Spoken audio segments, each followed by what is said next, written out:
इस शहर को ये हुआ क्या? कहीं राख है तो कहीं धुआं धुआं। क्यों कोई कुछ नहीं बोलता? चुपचाप धुएं को क्यों झेलता? हो गई बर्दाश्त की अब इंतहा। बुझे सिगरेट बीड़ी दिखे चलती जहां। पब्लिक प्लेस पर सिगरेट पीना मना है। उल्लंघन करने पर होगा जुर्माना। धूम्रपान ना करें ना करने दें। धूम्रपान पड़ेगा महंगा।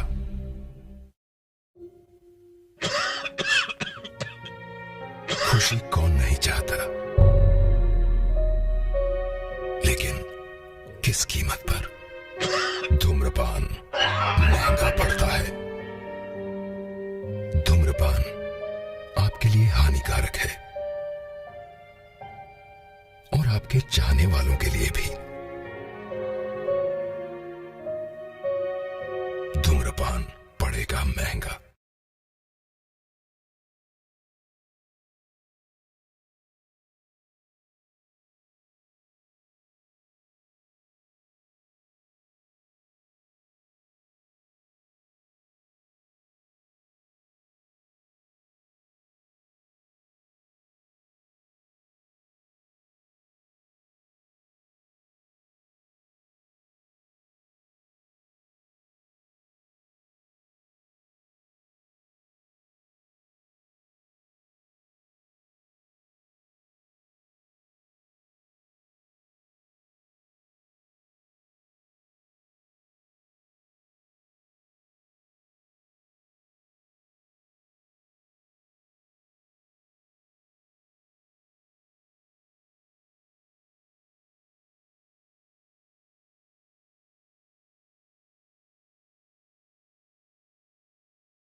विश्व इतिहास में भारत ही जातियों का अजायस घर कहलाने वाला एक ऐसा देश है जहां अमानवीय एवं गैर बराबरी वाली सामाजिक व्यवस्था को लेकर हजारों वर्षों से छुटपुट विद्रोह तो होते रहे, पर जब अधिकार विहीन इंसान असमानता के घोर अंधकार में पशुवत जिंदगी जीते हुए तथा कथित धर्म के कठोर बंधनों से मुक्ति पाने के लिए छटपटा रहा था, तब इस लाचार बेबस दलित समाज को एक चिंगारी की तलाश थी और सिर्फ एक किरण की।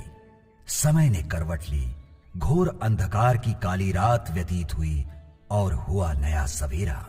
26 जनवरी सन 1950 को संविधान रूपी सूर्य का उदय हुआ। कौन था वो संविधान का निर्माता जो बना स्वतंत्र भारत का भाग्य विधाता? वो था भारत का कोहिनूर, बाबा साहब डॉक्टर भीमराव अंबेडकर, जिन्होंने संविधान में मानवीय अधिकारों एवं दलितों के लिए कानूनी प्रावधान किए। फिर एक दिन यह ज्ञान का सूरज अधूरे सपनों को छोड़कर भारतीय क्षितिज में 6 दिसंबर 1956 को अस्त हो गया। अब अनाथ दलितों के सामने प्रश्न था, कौन होगा डॉक्टर अंबेडकर का असली वारिस? लगभग 2 दशकों बाद हर गांव और हर शहर में बस सबकी जुबान पर एक ही नाम था, कांशीराम, कांशीराम।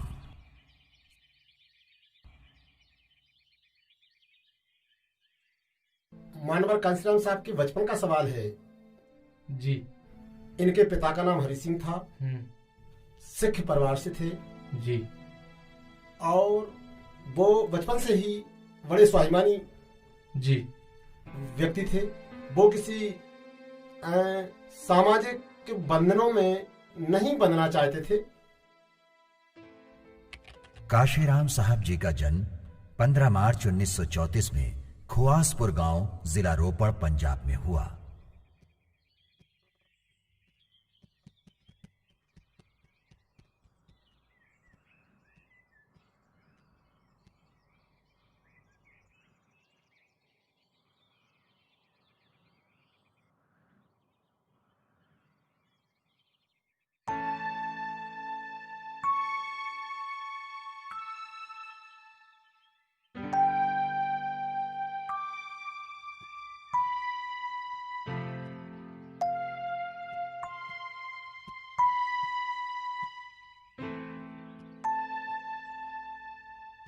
माँ के माँ माँ मुझे जुड्डा कटवाना है।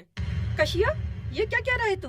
जुड्डा काट दो बेटा। कशिया, हम सिख हैं इसलिए हम बाल नहीं कटवाते। नहीं माँ, मुझे तो जुड्डा कटवाना है। नहीं बेटा, हम बाल नहीं कटवाते। पुत्र, तुम्हारी माँ ठीक तो कह रही है। हम सिख हैं तभी तो जुड्डा रखते हैं और बाल नहीं कटवाते। हम खेत पे जा रहे हैं और बाल मत कटवाना, ठीक है? नहीं माँ, मुझे जुड्डा कटवाना है। हम सिख हैं तभी तो जुड्डा रखते हैं और बाल नहीं कटवाते।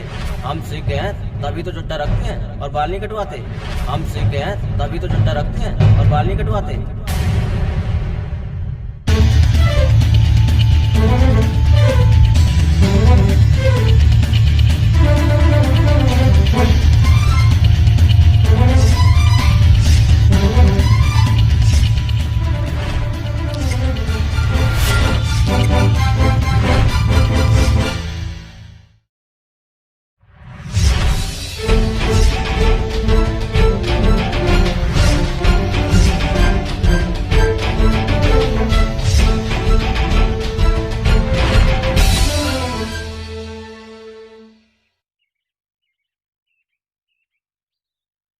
अरे कसिया, तूने ये क्या किया? तूने जुड्डा ही कटवा दिया? माँ, मैं किसी बंधन में बंधना नहीं चाहता। जितना समय मेरे बाल धोने में, जुड्डा करने में लगता है, उस समय को मैं अपनी पढ़ाई और काम करने में लगाऊंगा। अरे ये क्या कह रहा है मुंडा तू?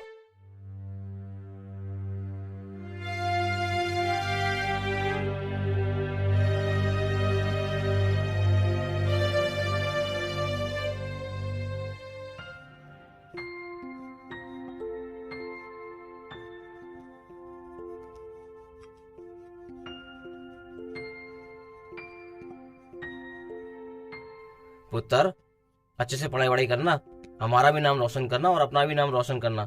जितनी ज्यादा पढ़ाई करोगे उतने बड़े आदमी बनोगे।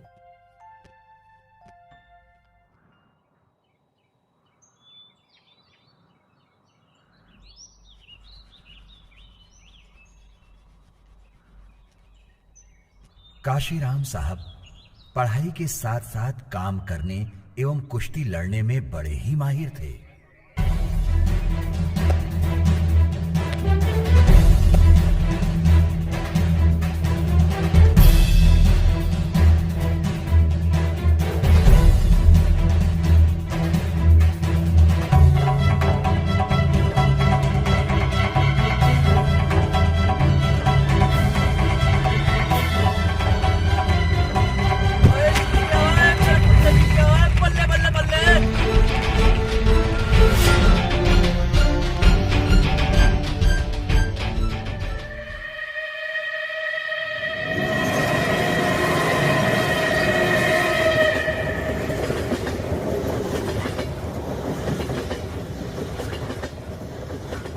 साहब के घर में घड़ी ना होने के कारण वो ट्रेन की आवाज सुनकर 5 बजे पढ़ाई करने उठ जाते थे।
कांशीराम साहब गवर्नमेंट कॉलेज रोपड़ पंजाब से बीएससी की शिक्षा प्राप्त करने के बाद पुणे में शासकीय नौकरी करने लगे।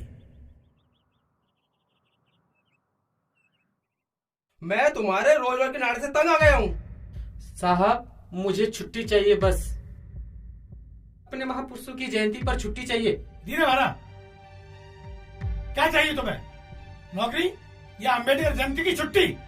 दोनों साहब, नौकरी भी और बाबा साहब अम्बेडकर की जयंती पर छुट्टी भी।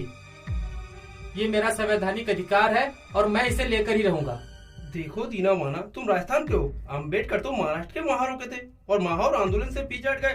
तुम भी अपनी नौकरी बचा लो, छोड़ दो ये आंदोलन और काम पर वापस लग जाओ। बाबा साहब महाराष्ट्र के महारों की नहीं, समूचे देश के थे और हमारे समाज के हित के लिए उन्होंने आजीवन संघर्ष किया है। मुझे उनकी जयंती पर छुट्टी चाहिए, बस। आजकल ये बहुत नेतागिरी कर रहा है। आने दो बड़े साहब को, इसकी शिकायत करते हैं। हाँ, आज तो शिकायत करनी ही पड़ेगी।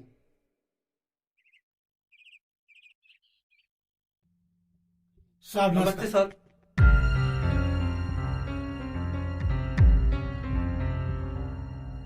साहब आपने सही डिसीजन लिया है, वो इसी लायक है। आप दीना भाना को बुलाइए। एक मछली सारे तालाब को गंदा करती है। ये सारे कर्मचारियों को भड़का रहा है कि अम्बेडकर जयंती की छुट्टी चाहिए, इसलिए सारे कर्मचारी भड़क रहे हैं। नमस्ते साहब। दीना भाना, तुमने अनुशासनहीनता की है। मैं तुम्हें नौकरी से बर्खास्त करूंगा।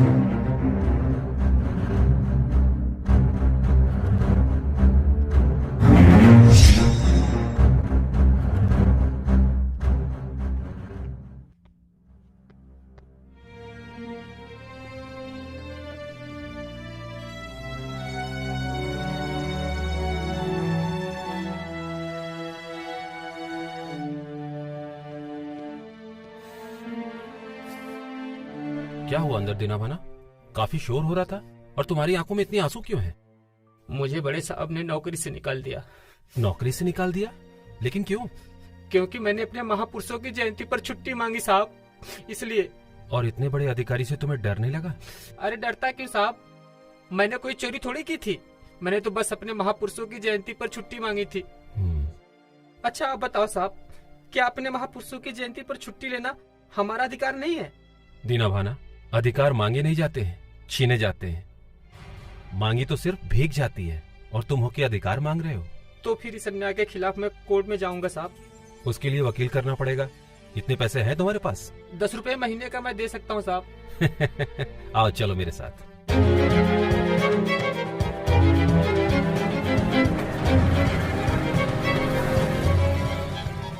मैंने आपका केस स्टडी किया है, केस में दम है। आप ये केस जरूर जीतोगे। साहब फीस कितनी लगेगी? कम से कम 1000 रुपया। इतने पैसे तो है नहीं हमारे पास, चलते हैं। ठहरो दीना भाना। वकील साहब जी, ये 500 रुपया है। आप कोर्ट में केस दायर कीजिए, बाकी पैसे भी आपको मिल जाएंगे। जरूर।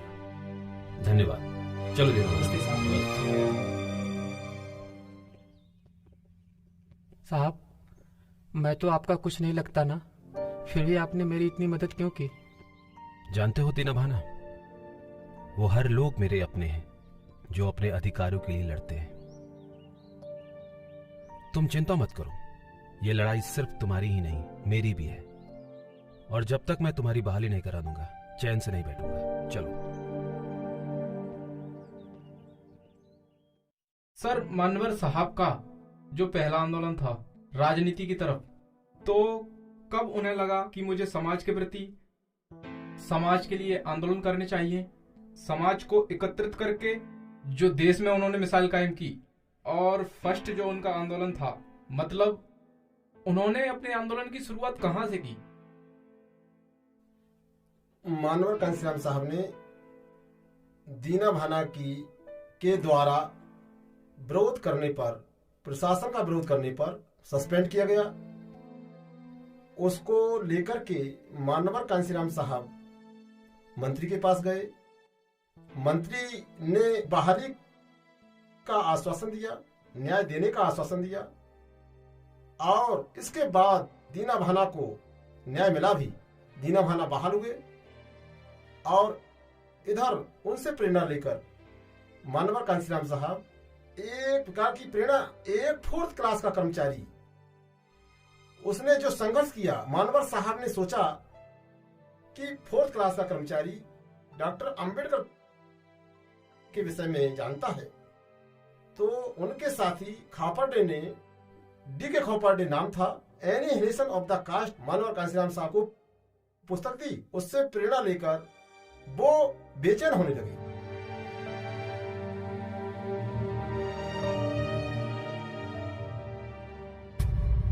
क्या हम इसी तरह आजाद भारत में अपने महापुरुषों को अपमानित करवाते रहेंगे और खुद भी अपमानित होते रहेंगे? आखिर इस अंधेरे से उजाले तक जाने का रास्ता क्या है? और न जाने कितने लोग इसी तरह परेशानियों का सामना कर रहे होंगे। बस बहुत हो गया, अब हम चुप नहीं रहेंगे।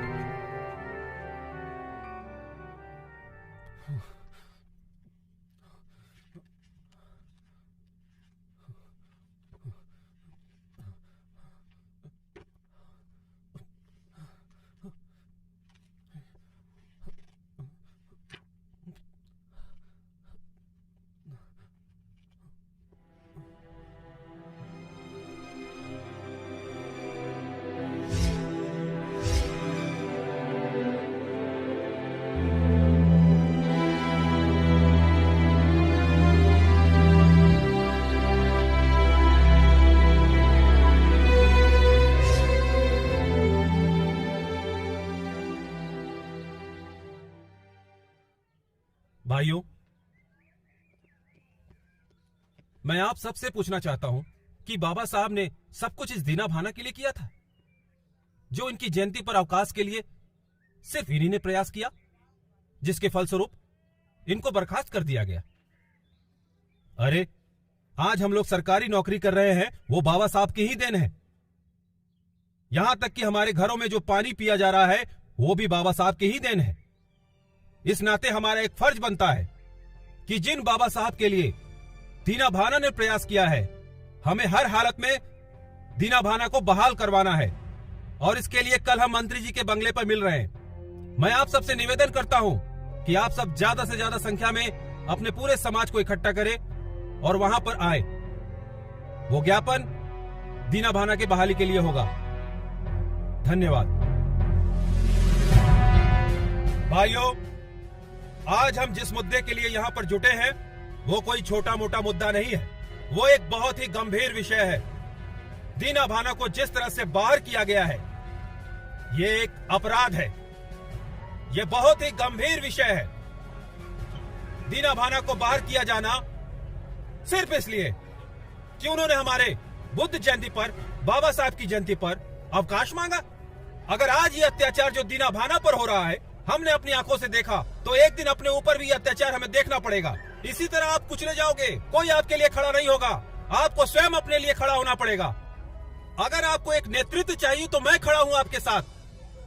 हम मंत्री जी के पास जाएंगे और अपना ज्ञापन देंगे और उनसे बोलेंगे कि हमें अपने सभी महापुरुषों की जयंती पर अवकाश चाहिए और साथ ही साथ दीना भाना की बहाली। छुट्टी दो भाई, छुट्टी दो। महापुरुषों की जयंती पे छुट्टी दो।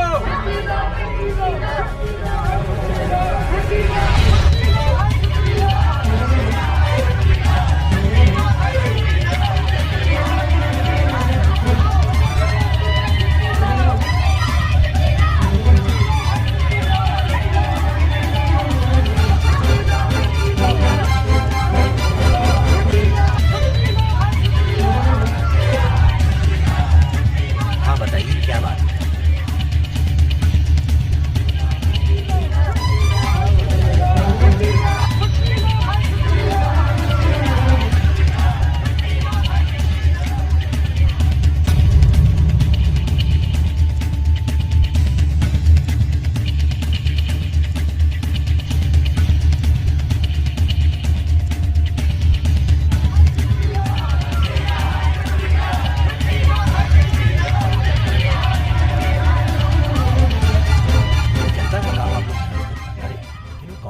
देखो भाई ये लोग कौन है? नमस्कार मंत्री जी।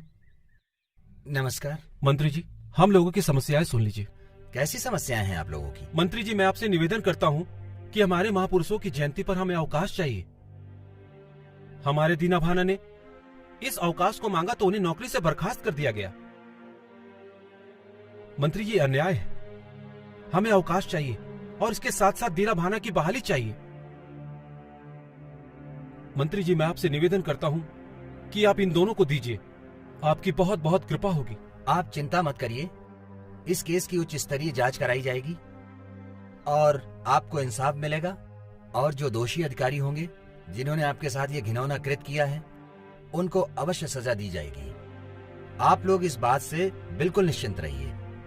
और महापुरुष डॉक्टर भीमराव अंबेडकर और भगवान बुद्ध की जयंती पर बिल्कुल छुट्टी दी जाएगी।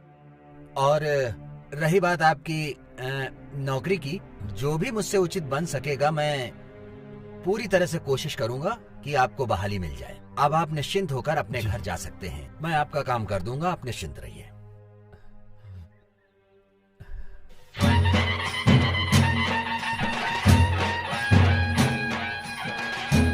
बहुत बहुत धन्यवाद मंत्री जी, बहुत बहुत धन्यवाद। 85% बहुत बड़ा वोट बैंक है। ये काशीराम पागल हो गया है। आंदोलन करके इसने दीना भाना को बहाल करा लिया है और अब अंबेडकर जयंती और बुद्ध जयंती का अवकाश भी करा लिया है। काशीराम आता ही होगा, बुलाया उसे, समझाएंगे। वो आ गया साहब।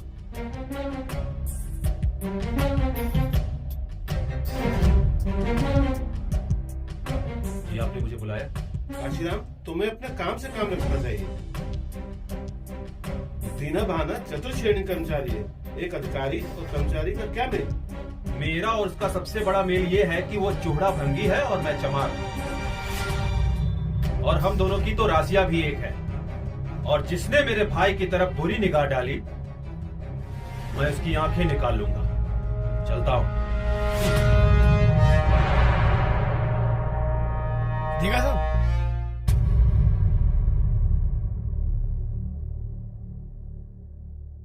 आदरणीय माताजी एवं पिताजी, मैंने अपने सरकारी नौकरी से त्याग पत्र दे दिया है और शादी ना करने का फैसला किया है। और मेरे कुछ अहम प्रतिज्ञाएं हैं जो मैं आपको बताना चाहता हूं। अनुसूचित जातियों एवं जनजातियों, पिछड़ा वर्गों तथा अल्पसंख्यकों कर्मचारियों का जब तक शक्तिशाली संगठन नहीं बनता तब तक इन वर्गों की कोई सुनवाई नहीं हो सकती। और मैं आज इन वर्गों को जोड़ने के लिए अपने आप को समर्पित करता हूं। आज के बाद मैं कभी घर नहीं आऊंगा। मेरा अपना कोई घर नहीं है। देश भर में 85% गरीब, दलित, पिछड़ों का ही मेरा घर है। आज से मैं सभी रिश्ते नातों से मुक्त होता हूं। अपने किसी भी रिश्तेदारों से कोई भी रिश्तेदारी नहीं निभाऊंगा, क्योंकि अब तमाम दलित वर्ग ही मेरा रिश्तेदार है। मैं जीवन भर शादी नहीं करूंगा, क्योंकि शादी के जंजाल में फंसने से अपने लिए, समाज के लिए कुछ नहीं कर पाऊंगा। मैं आज के बाद कोई भी सामाजिक समारोह, जन्मोत्सव, विवाहोत्सव तथा मृत्यु वगैरह में शामिल नहीं होऊंगा। मैं आज के बाद कोई भी पारिवारिक दायित्व नहीं निभाऊंगा, क्योंकि मेरे ऊपर अब पूरे समाज का दायित्व आन पड़ा है। जब तक बाबा साहब का देखा हुआ सपना साकार नहीं होता, तब तक मैं कभी चैन से नहीं बैठूंगा। सभी पिछड़े समाजों को जोड़कर बहुजन समाज बनाना है, यही मेरा अंतिम लक्ष्य है। मैं अपने जीवन को समाज के लिए समर्पित करता हूं। आपका पुत्र कांसीराम।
भाइयों, हमारे बाबा साहब जी ने जिस मुहिम को इतने सालों तक चलाया और जिस मुहिम को आगे चलाने के लिए छोड़ गए हैं, हमारे बाबा साहब ने हम सभी के लिए, हम पूरी दलित समाज के लिए सालों तक संघर्ष किया। मैं आप सभी को बताना चाहता हूं कि कैसे ये मुट्ठी भर समाज, हम पूरे बहुजन समाज को अपने मुट्ठी में लिए हुए हैं। सिर्फ थोड़ी सी पढ़ाई लिखाई करके हम सबको अपने पीछे लगाए हुए हैं और हम लोग भी शोषित होते जा रहे हैं। हमारा इस देश में 85% है और ये सिर्फ 15%। मैं आप सभी लोगों को इस कलम के द्वारा बताना चाहता हूं कि ये ढक्कन वो 15% लोग हैं और बाकी 85% हमारा बहुजन समाज। अगर इस ढक्कन को इस कलम से निकाल भी लिया तो इस कलम को कोई फर्क नहीं पड़ेगा। ये वैसा ही काम करेगी जैसा करती आई है, लेकिन ये 15% बेकार है। इसे हम फेंक भी सकते हैं, पर हम इसे फेंकेंगे नहीं। हम ये नहीं करते जो ये करते आए। हम इसको अपने साथ ही जोड़कर रखेंगे, इसके पीछे लगाकर। क्योंकि हमें यह बताना है कि हमारी शांति का मतलब यह नहीं कि हमें हमेशा दबाया जा सकता है।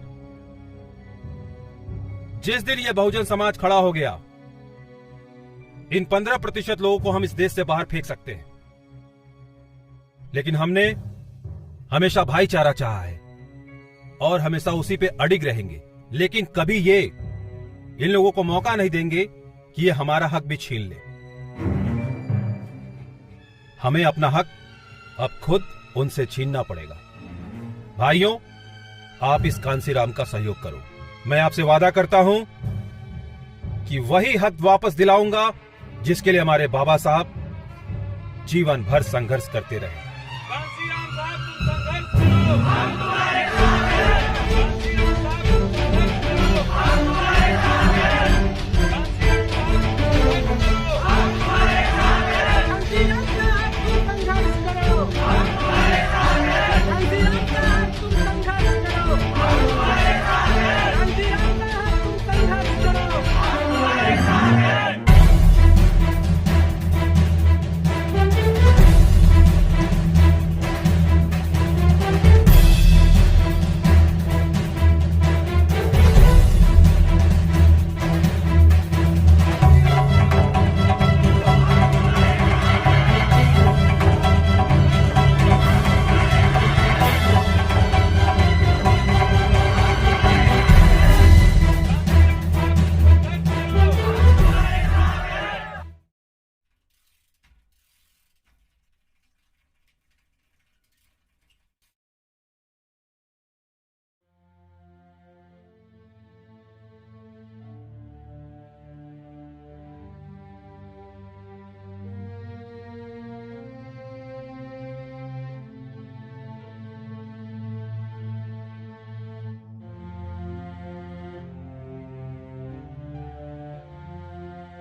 सर, मानवर कांसीराम साहब की जिंदगी में साइकिल का क्या महत्व था, इस विषय में आप मुझे समझाइए। देखिए, मानवर कांसीराम साहब की साइकिल 2 पहिए और 2 पैर कहा करते थे। मानवर कांसीराम साहब 2 पहिए और 2 पैरों के जरिए मुझे संघर्ष करना है, और इसलिए वो एक लोहे के वाहन ना कहें उसको कांसीराम साहब का एक रथ था, उस पे सवार होकर के वो लोगों से संघर्ष कर रहे थे जिन लोगों ने सदियों से अत्याचार दलित शोषित पीड़ितों पर किए थे।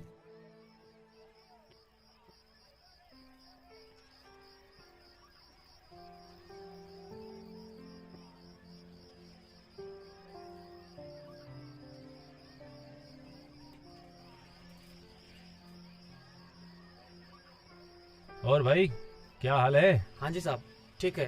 भाई, हम दोनों के लिए 2 स्पेशल चाय भेजना। आप उधर बैठिए साहब, भेजता हूँ। आओ मनोहर, बैठो।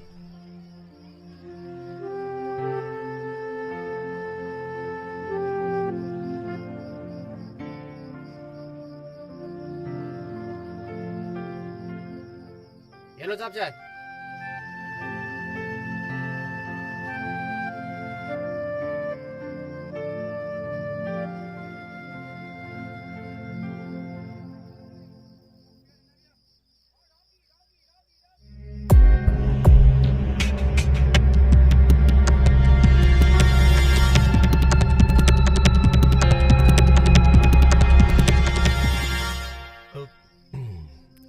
मजा आ गया। सही में बढ़िया चाय थी। लाओ, चलो। भाई चाय बहुत अच्छी थी, क्यों अटे? हाँ जी, अच्छी हाँ थी जी। ना? बहुत बढ़िया चाय थी। कितना हुआ? 50 पैसे हुए साहब। बस ये लो। हाँ? साइकिल कहाँ है? चाबी तो मेरे पास है, साइकिल तो अभी यही थी। अरे यहाँ थी तो गई कहाँ? अरे मुझे क्या पता, मैंने तो यही खड़ी की थी। अभी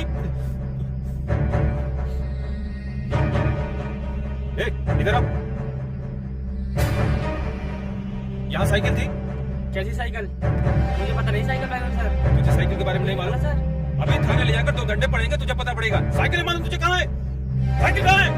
मुझे माफ कर दो साहब, मुझे माफ कर दो साहब, गलती हो गई साहब, मुझे माफ। जल्दी जाओ और लेके आओ, साइकिल लेके आओ। सबके सब जुड़े हैं यहाँ पे। अगर साइकिल नहीं मिली ना, तुम सब थाने जाओगे।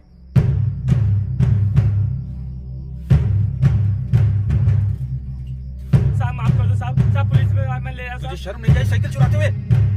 माफ कर दो साहब, साहब माफ कर दो, दोबारा गलती नहीं होगी साहब, साहब माफ कर दो साहब। चल भाग यहाँ से। मनोहर साइकिल।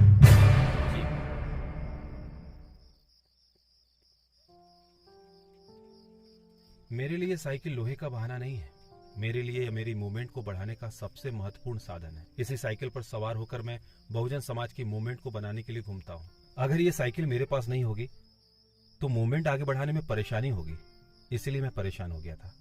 खैर छोड़ इन बातों को। मनोहर, कल सुबह में जल्दी मिलना है, समझ गए? मीटिंग में जाना है, ठीक है? सर मेरी माँ बहुत बीमार है, कल सुबह मैं आ नहीं पाऊंगा। बीमार है? हाँ साहब, उनको दमे की बीमारी है। तो तुमने मुझे बताया नहीं? आपको बता नहीं पाया। मनोहर, तुमने मुझे बताया नहीं। कोई बात नहीं, तुम जाओ, जल्द से जल्द घर पहुंचो और अपनी माँ का ख्याल रखो। जी साहब। टेंशन मत लो, जाओ। पर साहब, मनोहर बोला ना एक बार, जाओ। चलो।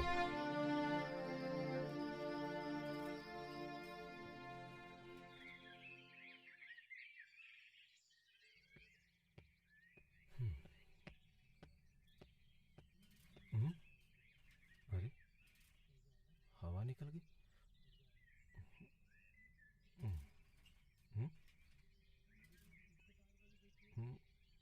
इसकी भी हवा निकली।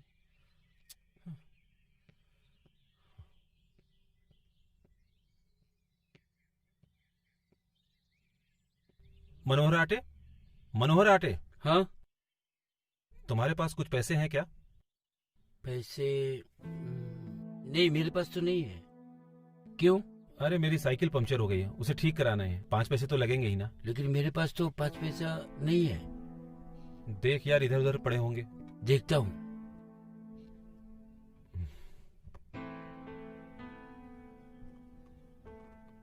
नहीं यार, मेरे पास तो बिल्कुल ही नहीं है। एक काम करो, मेरी साइकिल ले जाओ। तुम्हारे साइकिल में भी हवा नहीं है। ट्रेन का टाइम भी हो गया है, मैं पैदल ही चला जाता हूँ।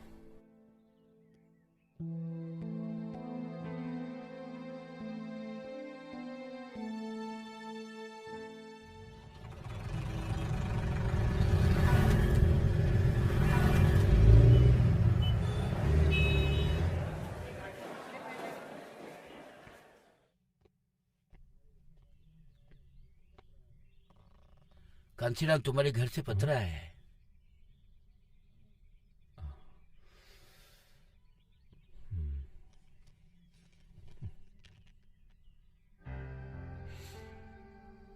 प्रिय पुत्र कांशीराम, बेटा तुम्हारी शादी के लिए बहुत सारे रिश्ते आ रहे हैं और हम शादी के बोझ से हटना चाहते हैं। आज नहीं तो कल शादी करनी ही है। पास के गांव से एमएलए गुणवंत सिंह जी के घर से उनकी बेटी का रिश्ता आया है और तुम्हारे पिताजी भी यही चाहते हैं कि तुम्हारी शादी हो और घर में बहू आए, और हम भी यही चाहते हैं कि तुम घर जल्दी आ जाओ। तुम्हारी माता बिशन कौर। कांसीराम, क्या हुआ? कुछ नहीं, घर वाले चाहते हैं कि अब मैं शादी कर लूं।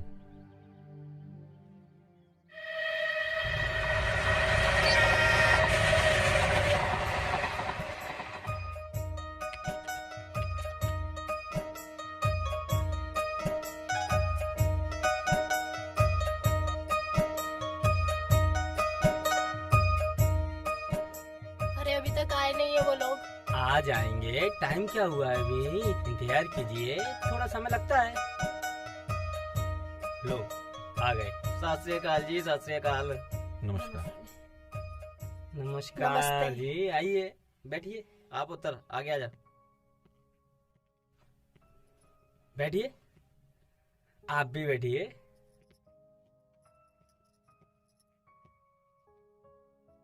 हाँ तो काशीराम जी, जी, कहाँ सर्विस चल रही है आपकी? विज्ञान भवन पुणे महाराष्ट्र। अच्छे, तारीफ है। नेताजी बड़ी मेहनत करके इस मुकाम पर पहुंचा है काशीराम, और मेरा भी नाम रोशन किया है। अच्छा, बड़ा मेहनती बहुत बच्चा अच्छे, लगता है। बहुत अच्छे। देख क्या बात है। अरे यार, बचपन से मेरे कशिया को पढ़ने की बहुत लगन है। अच्छा सुनो जी, मेहमानों के लिए चाय नाश्ता लेकर आओ, जल्दी लेकर आओ। जाओ जाओ। हाँ जी, आपको आने में कोई तकलीफ तो नहीं हुई? अरे नहीं नेताजी, आने में कोई तकलीफ नहीं हुई।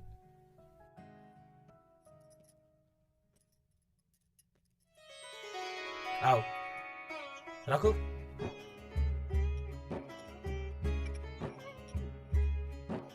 नमस्ते जी। बैठो बैठो बैठो। नमस्ते नमस्ते। बेटी, तुम्हारा नाम क्या है? मंजीत कौर। लड़की तो अच्छी है। अच्छा, आप लोग बातें कीजिए, आइए मैं आपको अपना मकान दिखाता हूँ। आइए आइए आइए आइए। हाँ जी, चलिए चलिए।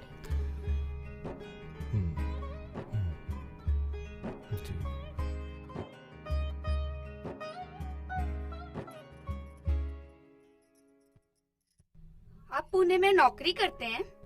जी, और आप? मैं 10वीं कक्षा में पढ़ती हूँ। ओ, और आपकी दीदी? मैं आपको क्यों बताऊं? दीदी आपको बताएंगी। दीदी बताओ ना। जी मैंने 12वीं तक पढ़ाई की है। आपको खाना बनाने आता है? जी। आप नौकरी के अलावा और क्या करते हैं? जी, मैं टूटे हुए समाज को जोड़ने का काम। आपको खाने में क्या पसंद है? आप कुछ सोच रही हैं? हाँ जी, कुछ नहीं। मैंने अपना पूरा जीवन इस समाज को दे दिया है, और मैं हर पढ़े लिखे लोगों से ये उम्मीद करता हूँ कि वो भी अपना जीवन इस समाज को देंगे। हमें बहुत खुशी है कि हमारी सगाई आप जैसे समाज के अच्छे काम करने वाले व्यक्ति से हुई है।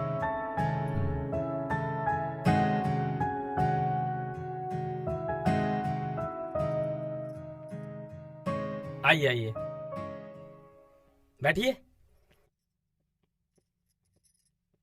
लड़का कैसा लगा? बढ़िया है। लड़की पसंद है? जी। तुम्हें कैसा लगा? मुझे तो पसंद। और तुम्हारी दीदी को? उनको भी जीजा जी। हाय, क्या बात है। हाँ जी, तो ये रिश्ता पक्का समझा जाए? हाँ हाँ, हमारी तरफ से हाँ है। तो फिर अगले महीने इसका मुहूर्त निकलवा लेते हैं। हाँ हाँ जी, बिल्कुल।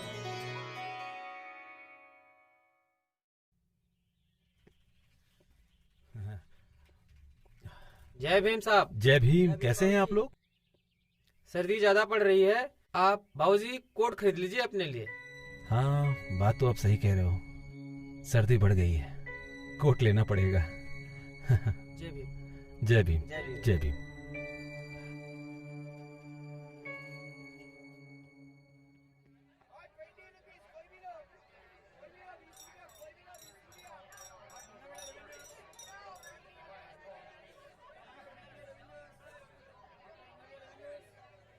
भाई साहब, एक अच्छा सा कोट दिखाएंगे आप? जी साहब, ये देखिए, एकदम फर्स्ट क्लास कोट, एकदम बढ़िया कोट, आप पर बिल्कुल जचेगा। देखिए। गुड, बहुत अच्छा है, कोट तो बहुत अच्छा है। भाई साहब, कितने का होगा? मात्र 45 रुपए का पड़ेगा साहब। 45 रुपया? भाई साहब, इससे थोड़ा सस्ता होगा? जी साहब, इससे सस्ता ही मिलेगा। जी, दिखाइए। ये देखिए, ये आपको इससे सस्ता पड़ेगा, एकदम बढ़िया, और इससे सस्ता। अच्छा कोट है। भाई साहब, ये कितने का होगा? साहब, ये आपको पड़ेगा 30 रुपए का मात्र। 30 रुपया? भाई साहब, थोड़ा और सस्ता दिखाओ ना। मिलेगा साहब।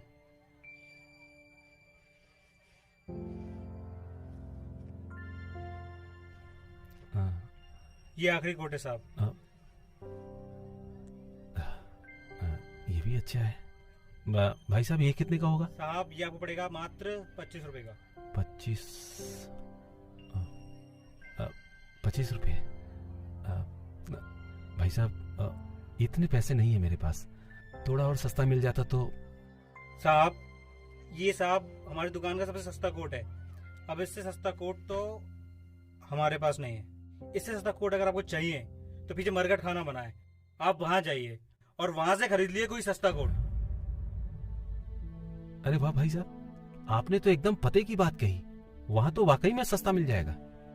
बहुत बहुत धन्यवाद भाई साहब, बहुत बहुत धन्यवाद, बहुत बहुत धन्यवाद। अजीब आदमी है यार। तो उन्होंने कहा कि भाई इससे सस्ता 30-40 रुपए से सस्ता अगर लेना है तो ये तो शमशान घाट पर ही मिलेगा। इसलिए तो उन्होंने फिर बड़े सहज भाव से शमशान घाट की तरफ चल दिए। और शमशान घाट पर ये कितने त्याग की बात है कि शमशान घाट पर 5 रुपए का उन्होंने कोट खरीद कर पहना। ये बात नहीं है कि उनके पास पैसे नहीं थे, वो इस पैसे का सदुपयोग समाज हित में चाहते थे। इसलिए वो 5 रुपए का कोट खरीद करके सर्दी से बचना चाहते थे।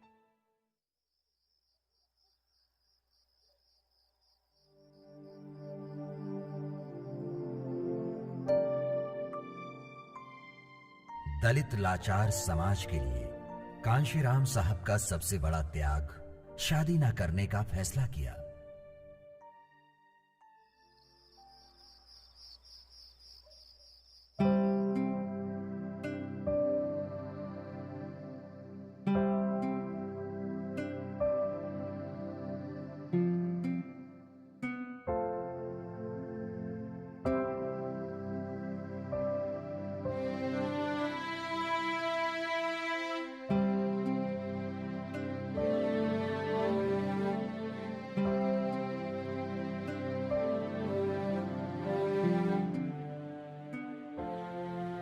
क्या हुआ दीदी, आप इतनी परेशान क्यों लग रहे हो? आप अभी तक सोई नहीं? पता नहीं जसप्रीत, उन्होंने शादी के लिए मना क्यों कर दी, और ना जाने वो क्या कर रहे होंगे इस समय। कोई नहीं, सो जाओ आप, सो जाओ दीदी।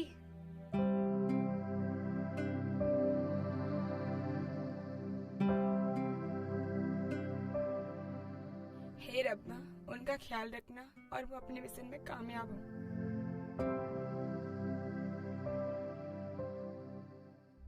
जय भीम भाइयों।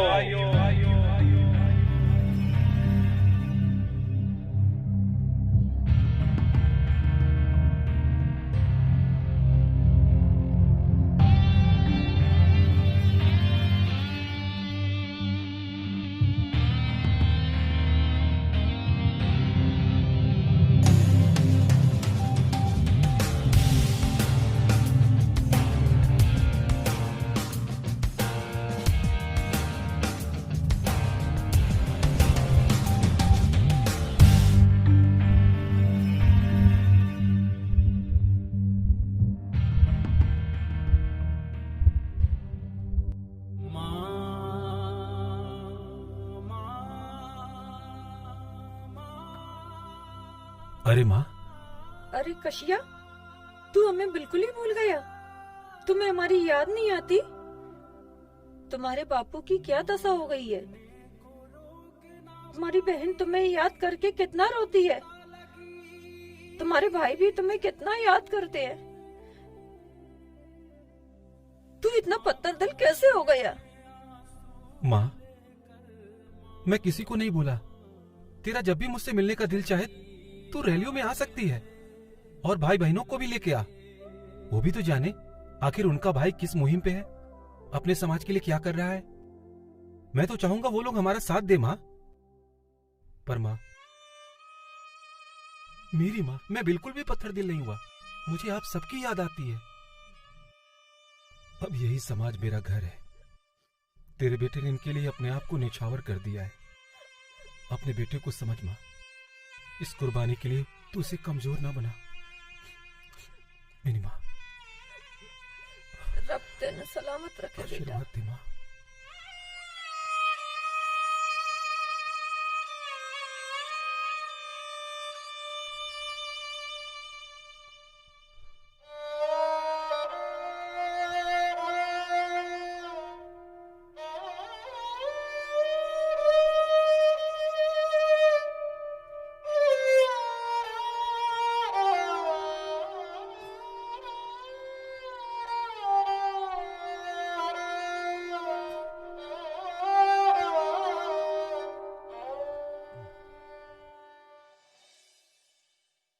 हम आगे भी संघर्ष को जारी रखेंगे और मैं आप सबसे वादा करता हूं कि हम कभी कमजोर नहीं पड़ेंगे। मुश्किलें आएंगी, हमें कमजोर करेंगे लोग, हम नहीं होंगे, अपना वादा निभाएंगे।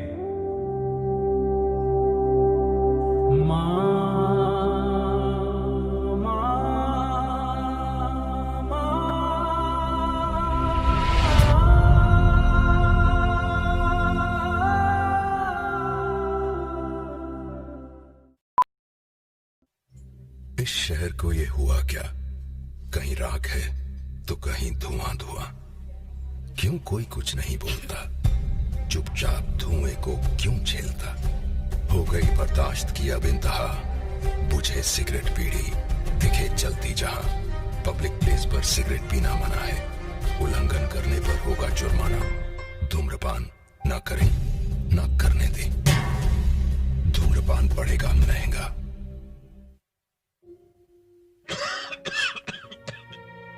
खुशी कौन नहीं चाहता, लेकिन किस कीमत पर? धूम्रपान महंगा पड़ता है।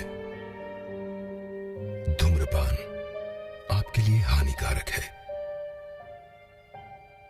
और आपके चाहने वालों के लिए भी। धूम्रपान पड़ेगा महंगा।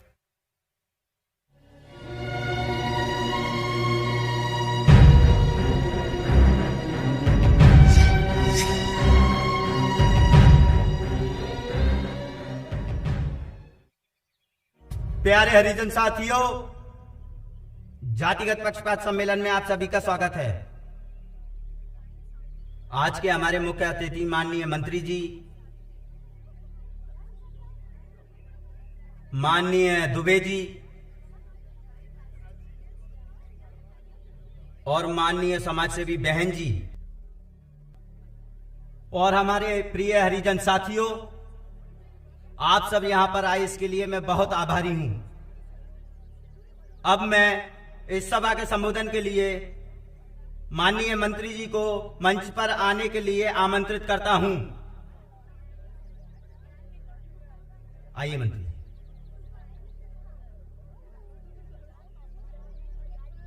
नमस्कार। आज राजधानी में मैंने इस सभा का आयोजन जातिगत पक्षपात के खिलाफ रखा है। मुझे गरीबों का दर्द देखा नहीं जाता। मेरे दलित हरिजन साथियों, मैं जाति व्यवस्था खत्म करना चाहता हूं। हरिजनों पर जो अत्याचार हो रहे हैं वो मुझे बिल्कुल बर्दाश्त नहीं होते। मैं हरिजनों के लिए कुछ करना चाहता हूं। हरिजनों के लिए कुछ करना ही मेरा धर्म है और मैं तब तक चैन की सांस नहीं लूंगा जब तक हरिजनों का हक और अधिकार नहीं दिला दूं। मैं जिंदगी भर आपके साथ हूं। जय हिंद, जय हिंद, जय हिंद।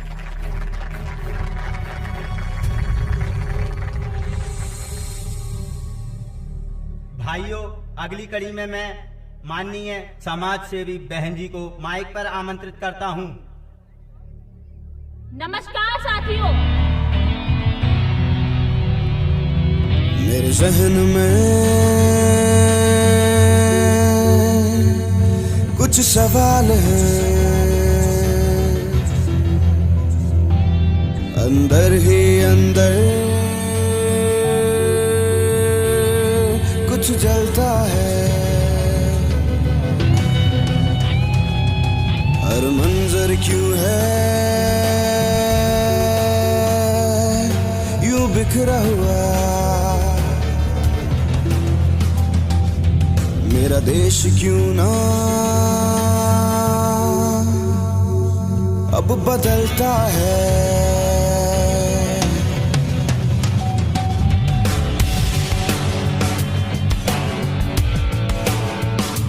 मेरे ज़हन में कुछ सवाल है, अंदर ही अंदर जलता है, हर मंजर क्यों है बिखरा हुआ, मेरा देश क्यों ना बदलता है। बदलाव चाहिए, बदलाव चाहिए, इस भ्रष्ट तंत्र से निजात चाहिए। भारत के शहजादे हमें जवाब चाहिए। साहब, आज जातिगत पक्षपात के खिलाफ एक सम्मेलन था। उस सम्मेलन में राज नारायण जो स्वास्थ्य मंत्री हैं, उन्होंने दलित समाज, एससी समाज को हरिजन शब्द का प्रयोग करते हुए कहा कि हरिजन समाज के लिए हम ये करेंगे वो करेंगे। इतने में एक लड़की जो टीचर है, उसका नाम हाँ मायावती है साहब, और सब लोगों के सामने कहा कि मंत्री जी, अगर हम लोग हरिजन हैं तो तुम लोग शैतान की औलाद हो। ऐसे लीडर सिपाहियों की हमें भी जरूरत है। मैं मायावती से मिलना चाहूंगा।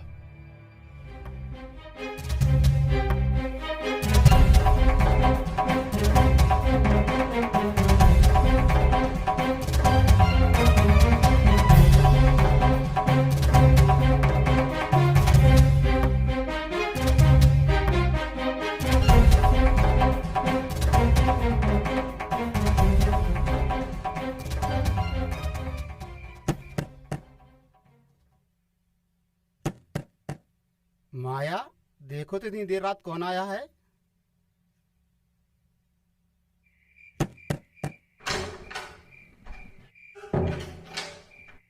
साहब, आप? नमस्ते। जय भीम। आइए।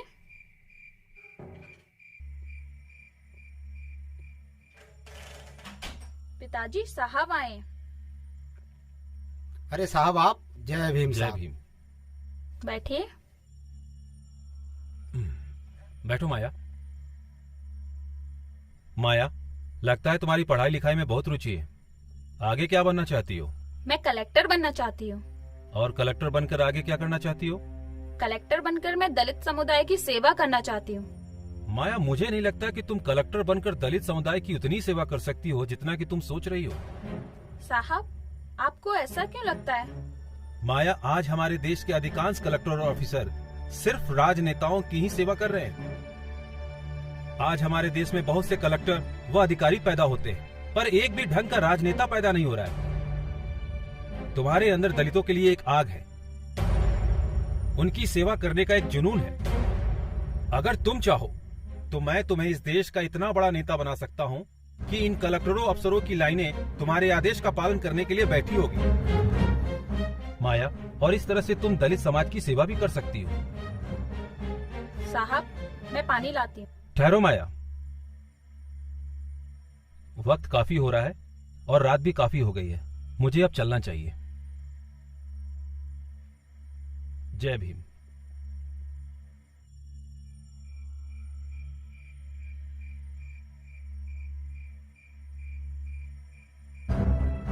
माया, मुझे नहीं लगता कि तुम कलेक्टर बनकर दलित समुदाय की उतनी सेवा कर सकती हो जितना कि तुम सोच रही हो। माया, आज हमारे देश के अधिकांश कलेक्टर और ऑफिसर सिर्फ राजनेताओं की ही सेवा कर रहे हैं। आज हमारे देश में बहुत से कलेक्टर व अधिकारी पैदा होते हैं, पर एक भी ढंग का राजनेता पैदा नहीं हो रहा है। तुम्हारे अंदर दलितों के लिए एक आग है, उनकी सेवा करने का एक जुनून है। अगर तुम चाहो तो मैं तुम्हें इस देश का इतना बड़ा नेता बना सकता हूँ कि इन कलेक्टरों अफसरों की लाइनें तुम्हारे आदेश का पालन करने के लिए बैठी हो गई माया, और इस तरह से तुम दलित समाज की सेवा भी कर सकती हो। और इस तरह से तुम दलित समाज की सेवा भी कर सकती हो। और इस तरह से तुम दलित समाज की सेवा भी कर सकती हो।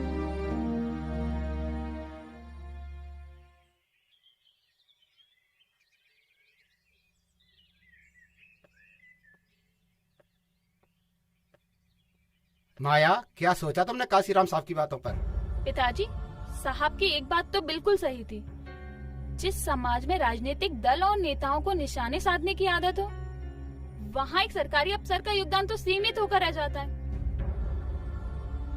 पिताजी, मैं जा रही हूँ, मुझे स्कूल के लिए देर हो रही है।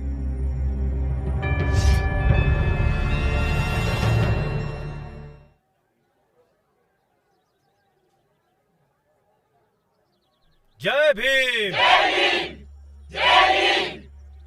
आज देश भर में अनुसूचित जाति जनजाति के लगभग 70 लाख शिक्षित कर्मचारी अगर एक झंडे के नीचे आ जाएं, तो हम एक देशव्यापी गैर राजनीतिक संगठन बना सकते हैं, जिसके माध्यम से हम बाबा साहब का सपना पूरा कर सकते हैं। बाबा साहब के ऋणी इन कर्मचारियों के पास समय, हुनर और पैसा तो है, लेकिन अगर उनको एहसास करा दिया जाए तो एक गैर राजनीतिक होते हुए भी इस समाज के लिए बहुत कुछ कर सकते हैं। जो समाज का इनके ऊपर ऋण है, ये चुका सकते हैं और इनकी आने वाली पीढ़ी एक शासन करने वाली जमात में शामिल हो सकती है।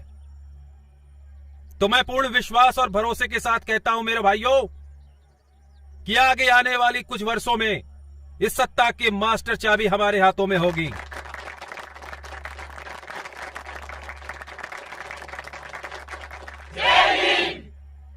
भाइयों, हमारा अंतिम लक्ष्य इस देश में शासन करना नहीं है। हमारा अंतिम लक्ष्य दलितों, पिछड़ों और शोषितों को इस समाज में अधिकार दिलाना है, ताकि वो समानता का अधिकार पा सके। बाबा साहब ने कहा था कि छुआछूत समाप्त करना मेरा जन्मसिद्ध अधिकार है और इन सभी समाज को समानता का अधिकार बिना राजनीतिक सत्ता के नहीं दिलाया जा सकता। और इस देश में वही समाज उन्नति करते हैं जो राजनीतिक सत्ता से संपन्न होते हैं। अपने इस महान उद्देश्य को पाने के लिए आप इस पागलपन की सभी हदों को पार कर जाइए। हां, लोग आपको पागल कहेंगे, पर आपको रुकना नहीं है, आपको थमना नहीं है, बस आगे बढ़ते जाना है। मेरे बहुजन समाज के साथियों, आज के दौर में आप जो कार्य कर रहे हैं वो अपने आप में अद्वितीय है। आज के इस दौर में आपको आपके कार्य के लिए शाबाशी देने वाला कोई नहीं मिलेगा, बल्कि आपको बुरा भला कहेंगे, आपकी निंदा करेंगे। लेकिन मैं बस यही कहना चाहता हूं आपसे कि जब भी आपको लगे कि आपने कोई अच्छा कार्य किया है और आपको कोई शाबाशी देने वाला ना मिले, तो आप खुद अपनी पीठ थपथपाइए। भाइयों, अगर आपको किसी भी काम को लेकर भ्रमित किया जाता है या डराया जाता है, तब आप बिल्कुल भी चिंतित मत होना। आप अपने पूरे विवेक से उसी कार्य को करिए। आप देखेंगे आपको सफलता मिलेगी और आपका डर भी निकल जाएगा। आज मुझे अपने सभी साथियों का जोश देखकर लग रहा है कि हम बहुत जल्द ही बाबा साहब के सपनों को पूरा करेंगे, जो उन्होंने बहुत साल पहले देखा था। जहां पर कार्यकर्ता मिशनरी होते हैं, दुख उठाने में सक्षम होते हैं, वहां पर कार्य तेजी से होता है।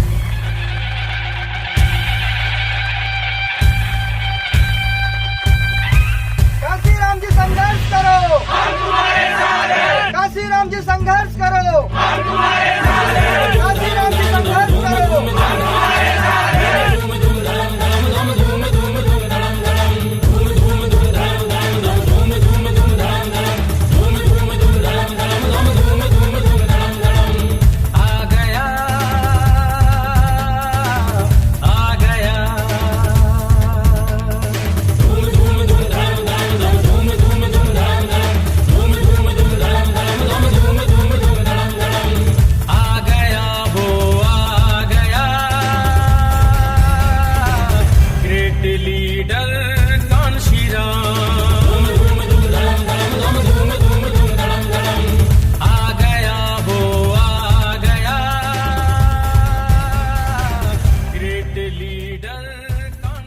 सामने रिक्शे वाला। कौन आना चाहता है? आने दिया जाए।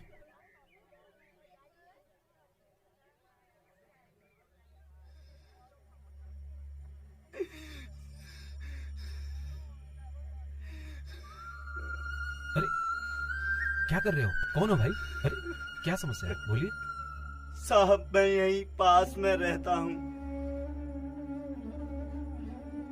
और यहाँ रिक्शा चलाकर अपना गुजारा कर रहा हूँ साहब। मेरे साथ कुछ और साथ वाले हैं।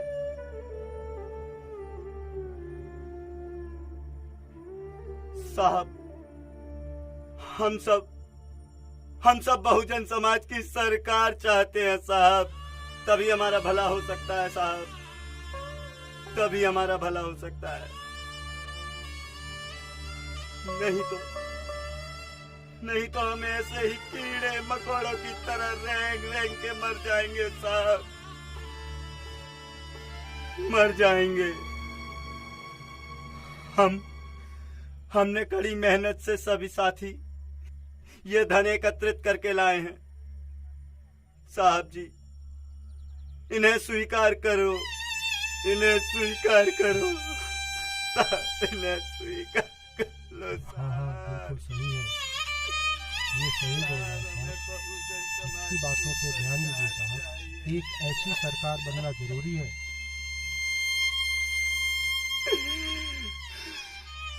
तभी हमारा उद्धार होगा साहब। अब आपको ही आगे आना पड़ेगा, हम सब आपके साथ हैं। जब तक बहुजन समाज की सरकार नहीं बनेगी तब तक हमारा उद्धार नहीं होगा साहब।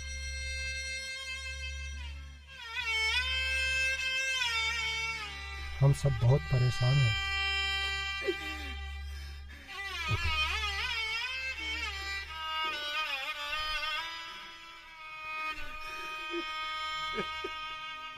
इस गरीब की चाहत, इसके अंदर का जुनून, त्याग महसूस किया आपने?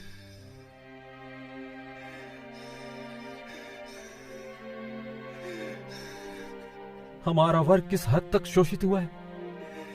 ये वो आग है जो आज ज्वालामुखी बन के धधक रही है, सदियों से दबी। एक गरीब आदमी अपनी दिन भर की रोजी अपने घर नहीं ले जा रहा है। इसको मालूम है कि इसके घर में चूल्हा नहीं जलेगा, इसके बच्चे आज भूखे सोएंगे।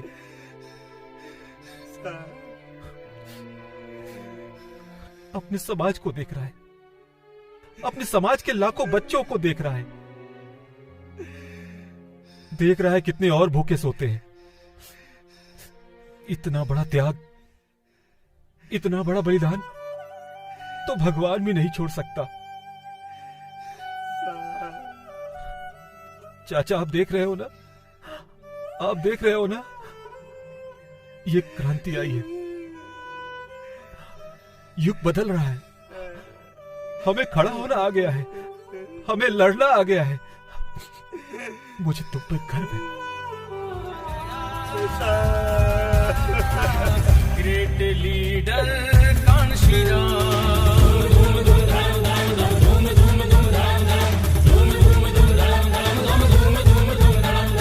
तेज है, तर्रार है, धार है, प्रहार है, शोषितों की शान में जो बड़ा ललकार है।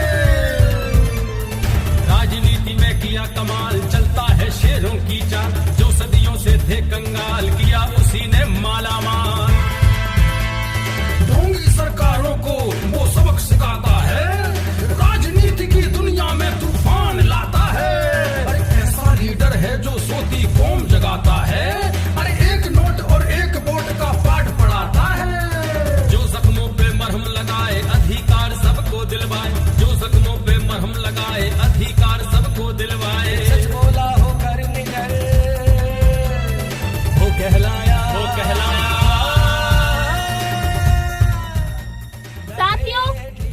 सदियों से जो हमारे ऊपर अत्याचार होते हुए आए हैं, किसी ने हमारी सुनी नहीं। बाबा साहेब ने जो सपना देखा था वो धरा का धरा रह गया। उस सपने को पूरा करने के लिए आज ये महापुरुष हमारे साथ हैं। मैं जानती हूँ आप सभी के साथ अत्याचार हुआ होगा, आपके साथ हुआ है, आपके साथ भी हुआ होगा।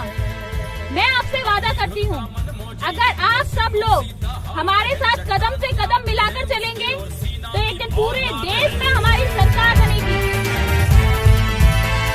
स्वाभिमान का पक्का वो कभी नहीं झुकता, होने लगती महासभाएं कदम यहाँ पे रुकता। लाख मुसीबत आई पर ईमान नहीं डोला है, बहुजनों के हक की खातिर खुल के जो बोला है। आ गया वो कांसी राम तेरी नेक कमाई, कांसी राम तेरी नेक कमाई।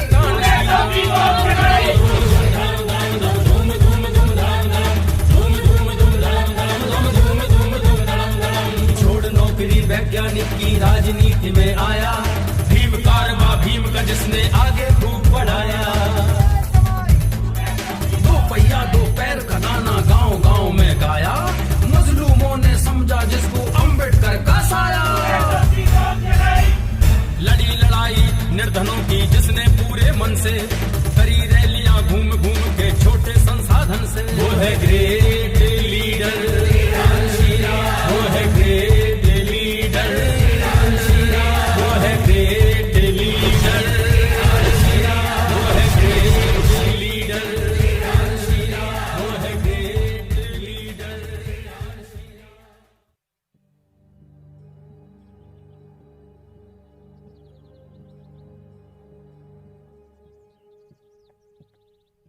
माया, तुम अपना भविष्य खराब कर रही हो।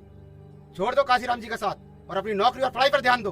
अरे पिताजी, मैं पढ़ाई भी करूंगी और नौकरी भी, और कांसी राम साहब के साथ समाज के हित के लिए काम भी करूंगी। इसमें दिक्कत क्या है? अगर तुमने मेरी बात नहीं मानी, काशीराम जी का साथ नहीं छोड़ा, IAS की तैयारी नहीं की, तो मैं तुम्हें घर से निकाल दूंगा।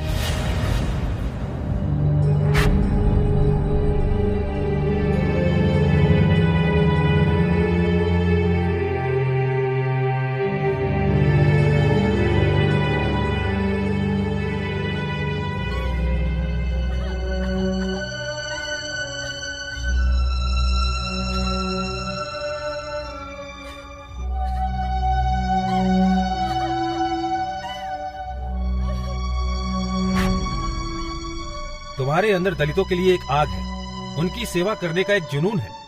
अगर तुम चाहो तो मैं तुम्हें इस देश का इतना बड़ा नेता बना सकता हूँ कि इन कलेक्टरों अफसरों की लाइनें तुम्हारे आदेश का पालन करने के लिए बैठी होगी। तुम्हारे अंदर दलितों के लिए एक आग है, उनकी सेवा करने का एक जुनून है। अगर तुम चाहो तो मैं तुम्हें इस देश का इतना बड़ा नेता बना सकता हूँ कि इन कलेक्टरों अफसरों की लाइनें तुम्हारे आदेश का पालन करने के लिए बैठी होगी। तुम्हारे अंदर दलितों के लिए एक आग है, सेवा करने का एक जुनून है। अगर तुम चाहो तो मैं तुम्हें इस देश का इतना बड़ा तुम्हारे आदेश का पालन करने के लिए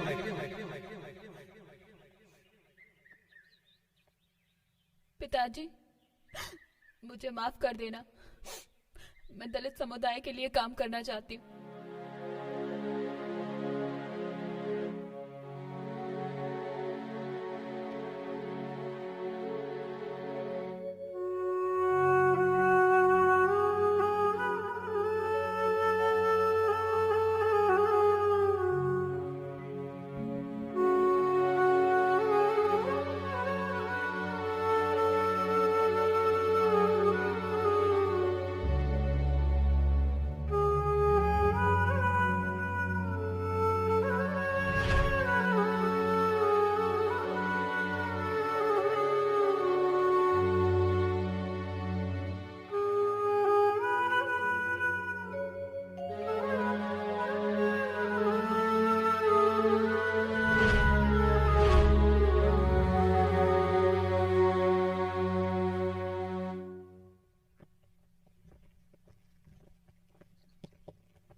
जय भीम साहब। जय भीम मेरे मिशन के साथियों। बैठो बैठो बैठो।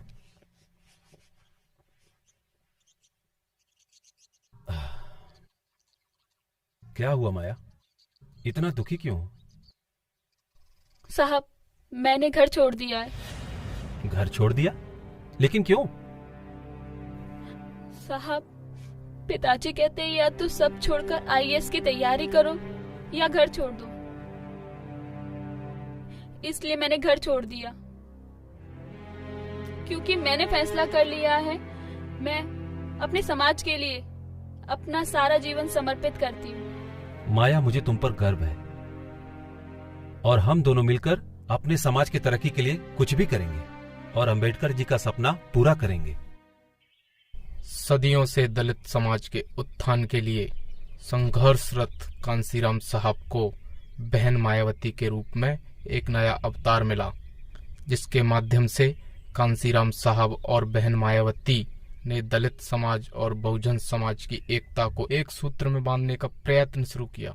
बहन मायावती बहुमुखी प्रतिभा की धनी थी और पढ़ी लिखी भी थी। इस तरह से बहन मायावती ने दलित समाज की महिलाओं को शिक्षित कर एक सूत्र में पिरोने का काम शुरू कर दिया। बहन कुमारी मायावती मानवर कांसीराम साहब की एक अविश्वसनीय ताकत बन के उभरी।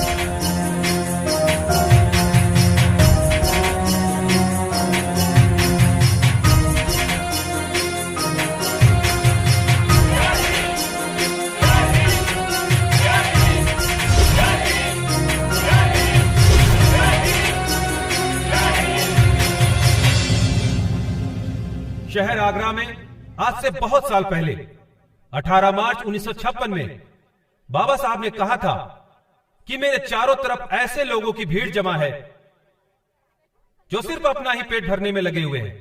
मैं ये सोचकर बहुत चिंतित हूं कि जिन लोगों ने हमारे समाज में हमारे बीच जन्म लिया, आज वो हमारे समाज के उत्थान के लिए कुछ भी नहीं कर रहे हैं।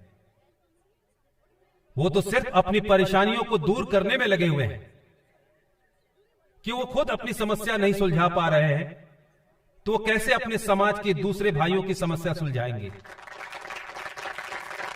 भाइयों, बाबा साहब ने कहा था कि मैं पिछले 30 सालों से अपने समाज के लोगों के लिए राजनीतिक अधिकारों के लिए लड़ रहा हूं और मैंने आज वो राजनीतिक अधिकार प्राप्त भी कर लिए हैं जो आपका, हमारा, हम सबका जन्मसिद्ध अधिकार है।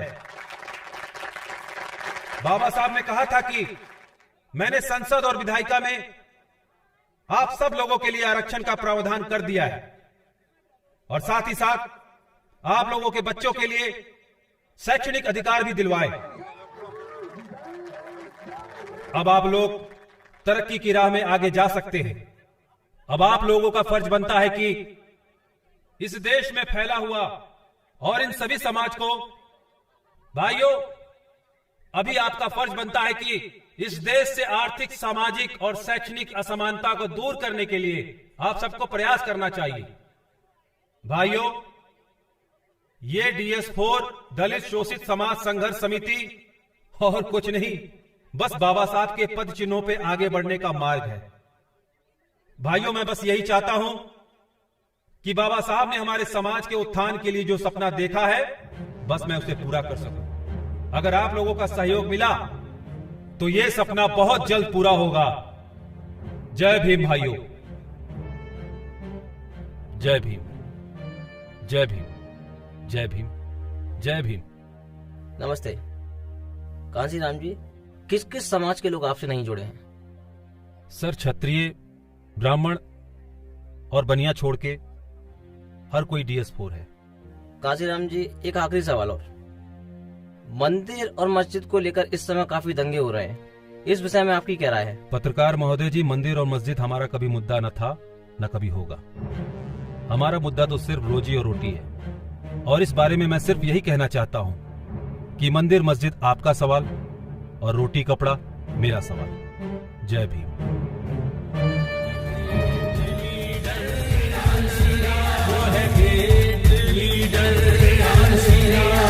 सूरज जैसा लगा चमकने भारत माँ का लाल, ऊंच नीच और जात पात का जिसने तोड़ा जाल। बचपन का साहस देखो, नहीं रहा किसी बंधन में, करना है कुछ देश की खातिर ठान लिया था मन में।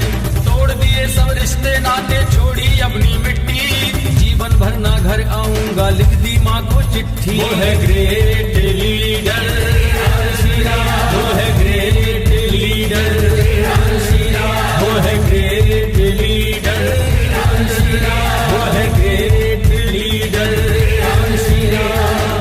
आ गया वो आ गया, ग्रेट लीडर कांशीराम। धूम धूम धाम धाम धाम, धूम धूम धूम धाम धाम, धूम धूम धूम धाम धाम धाम, धूम धूम धूम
लोगों के लिए क्या कुछ नहीं किया।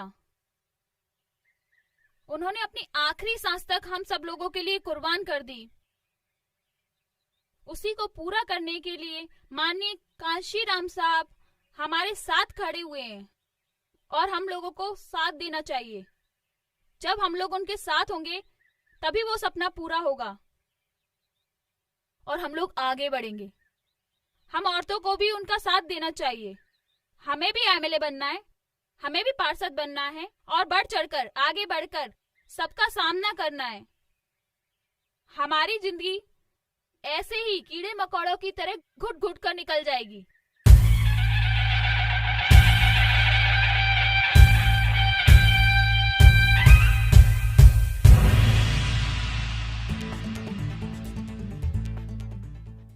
क्या भीमा, सुना है कोई रैली निकल रही है इधर? आ रही है काशीराम की रैली आ रही। कौन है काशीराम? अरे लीडर, दलितों का लीडर। यहाँ से निकलेगी और नहीं तो क्या। एक काम कर, निकलने दे। आ इनकी रैली बताता हूँ। कल तक हमारे टुकड़ों पर पले थे, आज नेता बनने चले। यही है क्या? हाँ यही है, 10-12 लोग। अच्छा, सामने वाला लीडर है? वही है। हमने क्या किया? क्या देख रहा है बे? चल आगे बढ़। बड़ी नेता नगरी चढ़ी है। रुक, अभी निकालता हूँ।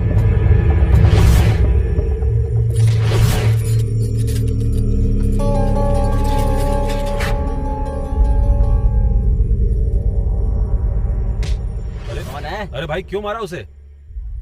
आप कौन हो भाई साहब, पहले ये तो बता दो। मेरा नाम कांशीराम है। अच्छा, तो आप लीडर हो इन सबके? देखिए मैं हाथ जोड़ता हूँ आपसे, आप अच्छा। हमें हमारा काम करने दीजिए। हमारे पास आप जैसे लोगों के लिए बिल्कुल भी समय नहीं है। तू जा यार, हम निपट लेंगे, आप जाओ। तेरी तो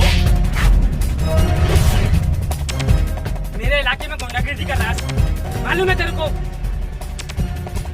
पकड़ नहीं तो सस्पेंड कर दूंगा तेरे को। ये पकड़ो इनको। मारो पकड़ो। छोड़ो तुम लोग, इसको समझाओ। छोड़ो। दंगे करोगे? चलो सारे। 1 मिनट रुकिए इंस्पेक्टर साहब, आप किस गुना पे अरेस्ट कर रहे हैं हमारे साथियों को? ये गुंडागर्दी कर रहे थे। इंस्पेक्टर साहब, गुंडागर्दी ये लोग नहीं कर रहे थे, गुंडागर्दी ये छिछोरे लोग कर रहे थे। साहब मैं नहीं हूँ साहब, ये लोग बाहर से साहब, इन्होंने मुझे मारा है साहब। तुम नेतागिरी कर रहे हो? चलो थाने। मैं नेतागिरी नहीं दिखा रहा हूँ इंस्पेक्टर साहब, मैं आपसे विनती करता हूँ आप सच्चाई को देखिए, उसके बाद कोई कदम उठाइए। तुम सरकार बनाओगे? चलो। हम थाने आके जमानत नहीं कराएंगे, हम यहीं बैठकर धरना देंगे और अपने साथियों को छुड़ा के ले जाएंगे। अरे ऐसे कैसे धरना दोगे? इन सबको इकट्ठा करके कहाँ लेके जा रहे हो? सरकार बनाओगे? पकड़ो इनको, ले चलो सबको थाने। लगता है इंस्पेक्टर साहब आप कांशीराम की जिद से वाकिफ नहीं है। बहुजन समाज के साथियों, जब तक ये हमारे समाज के साथी को नहीं छोड़ते हम यहीं बैठ के धरना देंगे।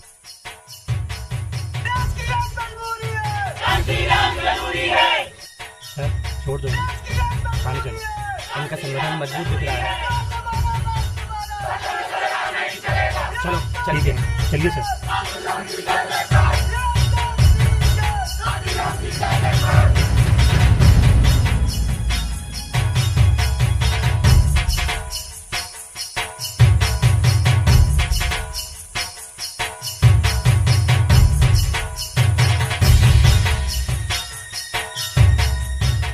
देखा भाइयों आप लोगों ने, हमारे एकता की शक्ति। इसी तरह आगे बढ़ते रहेंगे, कहीं नहीं रुकेंगे। कांशीराम तेरी न्याय कमाई। और फिर वो वक्त आ गया था जब पूरा बहुजन समाज एक मंच पर खड़ा था। एक तरफ कांशीराम साहब का संघर्ष था तो दूसरी तरफ बहन कुमारी मायावती जी का पूरा बहुजन समाज देश का नेतृत्व करने के लिए तैयार थी और सदियों से झेल रहे अत्याचार के विरुद्ध बिगुल बज चुका था। और आज का दिन था बहुजन समाज पार्टी की ललकार का।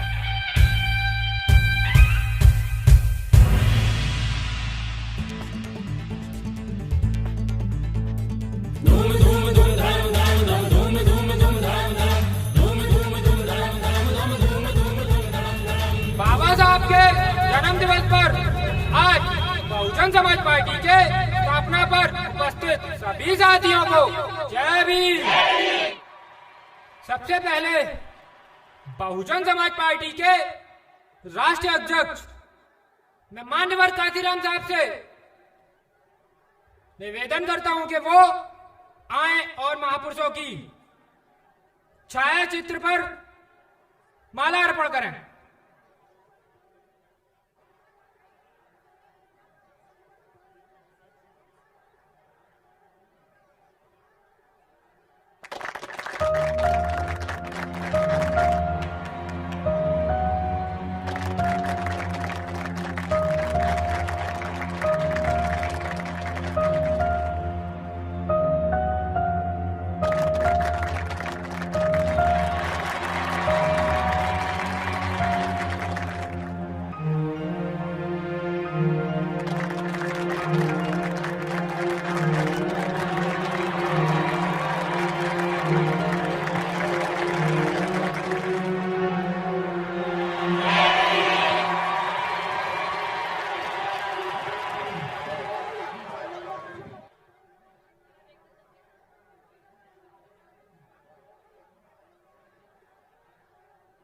इस शुभ घड़ी पर मैं मान्यवर कांशीराम साहब से अनुरोध करता हूं कि वो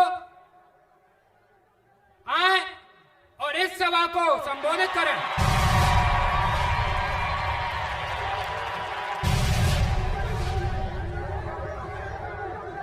जय भीम भाइयों।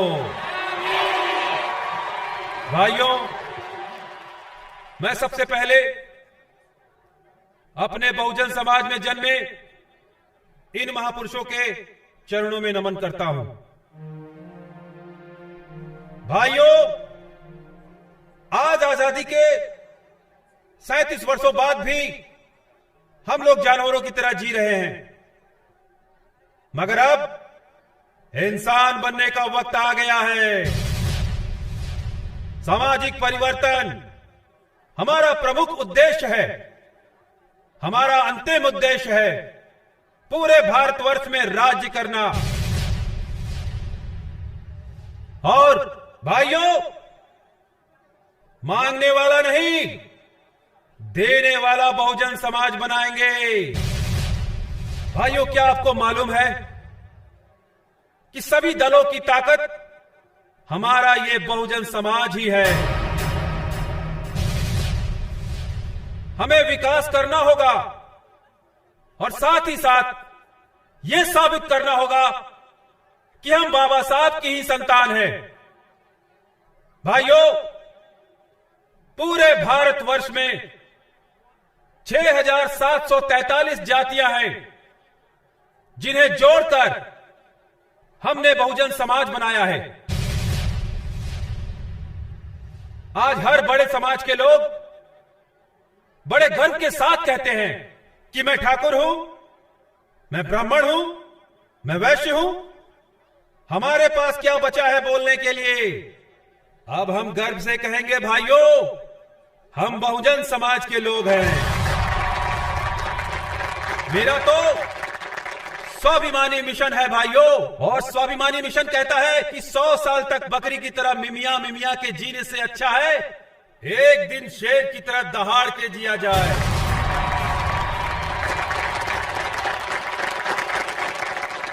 भाइयों, अब मैं आपको बाबा साहब के 8 विशेषताओं के बारे में बताता हूं, जिनमें पहली विशेषता थी धर्म। बाबा साहब ने कहा था कि सभी मनुष्य एक ही मिट्टी से बने हैं, उन्हें हक है कि उन्हें समानता का अधिकार मिले। हमें 2 शत्रुओं से लड़ाई करनी है, जिनमें से एक है मनुवाद और दूसरा पूंजीवाद। दूसरी विशेषता है विद्या एवं परिश्रम का महत्व। अधिकारों के लिए संघर्ष करना, वो आत्मसम्मान के लिए जीना ही श्रेष्ठ जीवन है। और तीसरी विशेषता है जातिवाद। जातिवाद को समाप्त करके ही स्वराज को सुरक्षित किया जा सकता है। देश की सभी समस्याओं की जड़ ही है ये जातिवाद।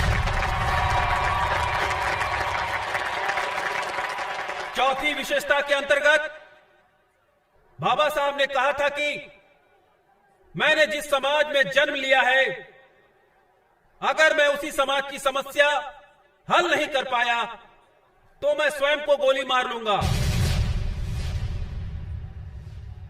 सामाजिक प्रगति राजनीति प्रगति पर ही निर्भर करती है। जब तक हमारे आंदोलन में महिलाएं हिस्सा नहीं लेती, तब तक हम मानव अधिकार प्राप्त करने में सफल नहीं हो सकते।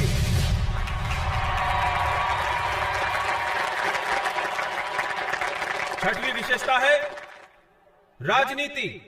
राजनीति प्राप्त करने की चाहे गति धीमी हो, लेकिन दिशा सही होनी चाहिए। मैं अपने और राष्ट्र के बीच राष्ट्र को ही महत्व दूंगा। सातवीं विशेषता में बाबा साहब ने दलितों के लिए ही संदेश दिया है। आपका एक नेता, एक पार्टी और एक झंडा होना चाहिए।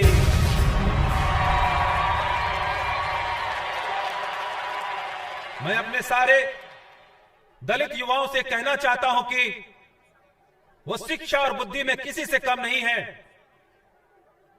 साथियों, इतिहास को भूल जाने वाले कभी इतिहास नहीं बना सकते। आखिर कब तक चलेगा ये चमचा योग? अब आने वाले समय में हमें इस चमचा युग को समाप्त करना है। भाइयों, जरा उन्हें भी तो एहसास करा दिया जाए कि बलि बकरे की दी जाती है, शेर की नहीं। तो भाइयों, अब दहाड़ने का समय आ गया है। दहाड़ो, जितनी जोर से दहाड़ सकते हो दहाड़ो। जय भीम। ग्रेट लीडर आ गया, वो आ गया। ग्रेट लीडर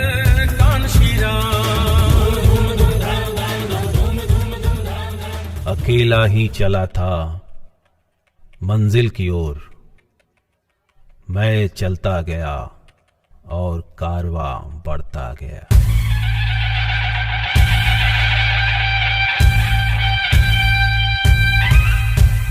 धूम धूम धूम धाम धाम धाम धूम धूम धूम धाम धाम धूम धूम धूम धाम धाम धाम धूम धूम धूम धाम धाम। आ गया, आ गया,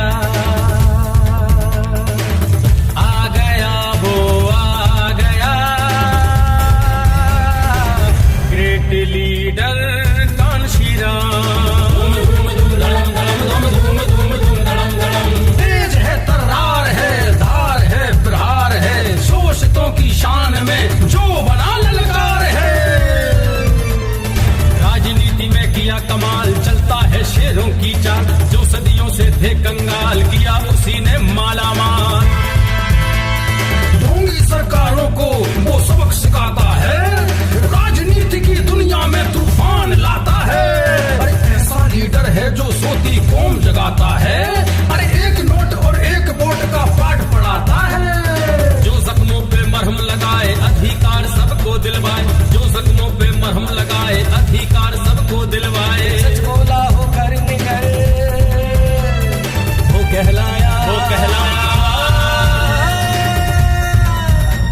The great leader, the great leader, the great leader, the great leader.